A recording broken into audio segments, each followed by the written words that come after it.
नमस्कार दोस्तों, आप देख रहे हैं पीएनपी न्यूज़। दोस्तों, हमारे चैनल पे आप लोग का स्वागत है। दोस्तों, पप्पू यादव सदन में रेल मंत्री को घेरने का काम किया, तमाम मुद्दे उन्होंने रखने का काम किया। खासकर उन्होंने जब स्टार्ट किया तो उन्होंने कहा कि 12 लाख जो है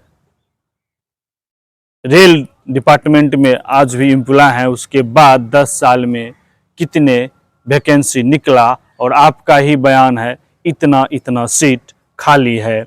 उन्होंने पेंशन व्यक्ति का भी टिकट पे, ओल्ड व्यक्ति की टिकट पे, महिलाओं के आरक्षण टिकट पे तमाम मुद्दे उन्होंने उठाने का काम किया। उन्होंने रेल सुरक्षा व्यवस्था पे उन्होंने सवाल किया। उन्होंने जनरल बोगी बढ़ाने का काम किया। उन्होंने कहा सीमांचल से करीब 2.25 करोड़ मजदूर बाहर जाते हैं और तमाम जो रेल कोरोना के टाइम बंद किया गया है उसे भी चालू किया जाए। सुनिए पप्पू यादव का बयान सदन में। Group A 1965, group C B 105, group C 2,48,895, operation safety free 53,178 पद खाली है। ये आपके जवाब हैं। मेरा आग्रह है कि जो ग्रुप सी या बी जो लोग हैं, ये समाज के बहुत अंतिम व्यक्ति जो अपने लाइफ के लिए एग्जिस्ट करता है, वह उनकी जीवन की सबसे आवश्यकता है। तो मैं सबसे पहले नियुक्ति पर आपका ध्यान आकृष्ट करूंगा। रेल की सेफ्टी हो या किसी भी चीजों की व्यवस्था, उसमें नियुक्ति सबसे इम्पोर्टेंट है। दूसरा, कोरोना के समय जो भी ट्रेन बंद हुई थी, रेलवे मंत्री महोदय, मेरा आग्रह है, चाहे जो भी हम सफर हो हमारे इलाके का, जो कटिहार से चल के पूर्णिया सहरसा होते हुए अलीगढ़ जैसा इंपॉर्टेंट जगह, सहरसा कोसी सीमांचल के बच्चे अलीगढ़ सबसे ज्यादा पढ़ने जाते हैं, वह ट्रेन बंद हो गई। मैं कोरोना के पहले दो बात और कहना चाहूंगा कि आपने 50% हमारे जो ओल्ड बुजुर्ग थे जिनका आपने रेलवे भाड़ा बंद कर दी, साथ साथ हमारे जो पत्रकार हैं जो गाइडलाइन के तहत आते थे, जिनका 50% रियायत पर मिलता था, पत्रकारों को भी बंद कर दिया गया और ओल्ड बुजुर्गों को भी। मेरा आग्रह होगा कि आपसे बार बार सभी लोग मिले और आप चाहते भी हैं, 4 साल पहले से लेकर अभी तक उसका शुरुआत रियायत जो थी नहीं हो पाया है। मेरा वो दूसरा है। तीसरा है, आज मेरी बेटी हमसे कह रही थी कि वो नेशनल खेलती है कि जब हम लोकल ट्रेन से पापा टीम के साथ जाते हैं तो सबसे ज्यादा बच्चियों की सुरक्षा और दिन में कोई व्यवस्था करिए।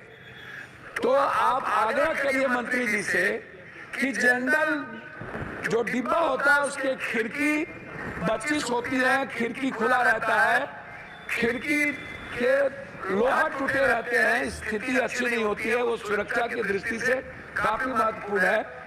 साथ साथ में चीज मांगी रखते हैं। दूसरा चीज जो सफाई है, ये बहुत महत्वपूर्ण है।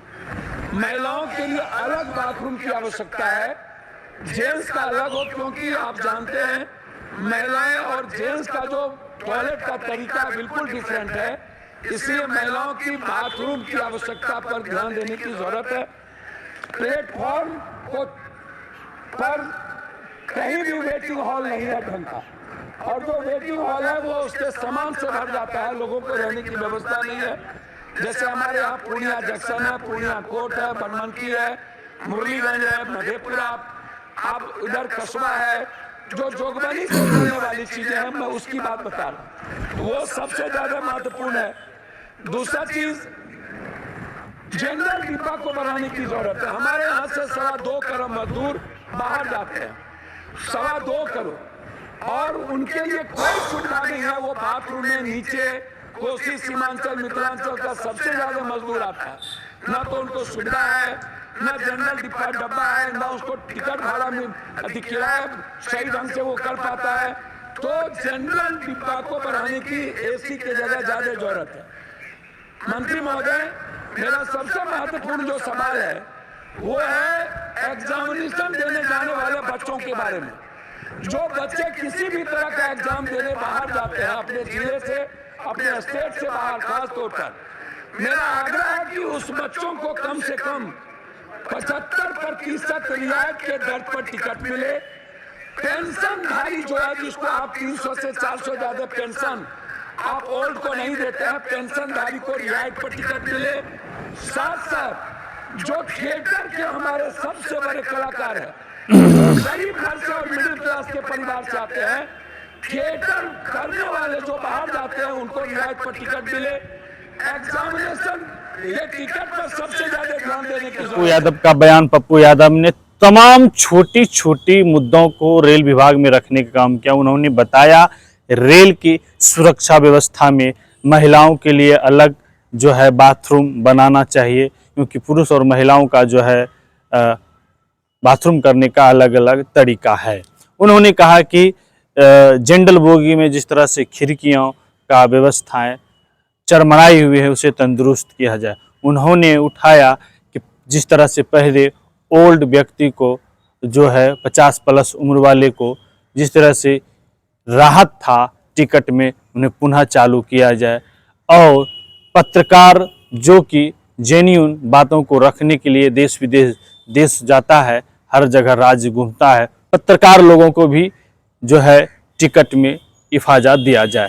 उन्होंने बोला तमाम छात्र जो अलग अलग स्टेट एग्ज़ाम देने जाता है उन्हें कम से कम 75% टिकट में जो है जाए, आरक्षित किया जाए। तो उन्होंने इस तमाम बातों को उठाने का काम किया, क्योंकि एनडीए सरकार आने से पहले दोस्तों बता दूं, यूपीए सरकार में 60 के उम्र वाले व्यक्ति को जो है टिकट में छूट था। महिलाएं 58 जो महिलाएं थी उनको भी टिकट में छूट था, बच्चे को भी छूट था, तो पत्रकार को भी छूट था। तो तमाम बातों को 10 साल सरकार को होने वाली जो 11वें साल में जो बजट आया, इस बजट के बाद जो बजट पे बातें होने लगा, तो पप्पू यादव ने तमाम बातों को रखने का काम किया। आप पप्पू यादव की इन बातों से कितना सहमत, अपना प्रतिक्रिया जरूर दीजिएगा। उसके बाद पप्पू यादव ने अपने सीमांचल का तमाम बातें उठाया कि सीमांचल में इस तरह की रेल चलती थी जो कोरोना के टाइम में बंद किया गया है। करीब 2.25 करोड़ जो है मजदूर बाहर जाते हैं, इसलिए ट्रेन का यातायात बढ़ाया जाए, खासकर जनरल बोगी बढ़ाया जाए।